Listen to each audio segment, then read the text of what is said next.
Let's cover one of the most important aspects of any competitive examinations in the upcoming lectures. This section that we are going to take is based on just an introduction to what grammar, English grammar, is all about in the competitive examinations. A lot of the students, they tend to avoid grammar questions because they think that this is tough or learning grammar is boring.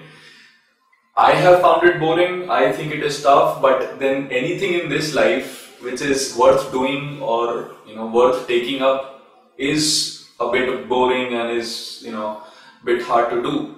So don't leave questions like that, because I'll give you two reasons for not leaving grammar questions. One, grammar questions are one of the easiest questions on any competitive examinations if you know the rules like the back of your hand. If you know the rules, you can clearly see the errors that can come up in the questions. There are a lot of times then when the competitive exam becomes repetitive. A lot of competitive exams use similar mistakes. So if you know just 2, 3 or 4 basic mistakes that come up a lot on the competitive examinations, then you can solve those questions like in a jiffy. Secondly,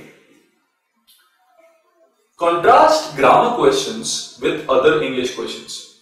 In other English questions, you would normally have a best or an most appropriate answer.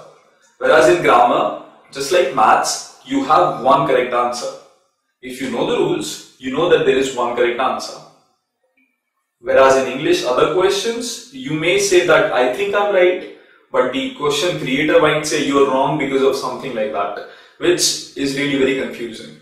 So the best thing that you can do in English section is attempt grammar questions.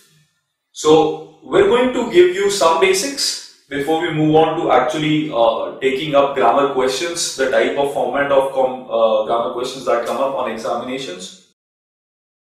These basics would be about two things. One is the building blocks, like the parts of speech, the articles, the tenses, and there will be some common basic errors that crop up, like subject-verb agreement or subject-verb disagreement, parallelism, etc.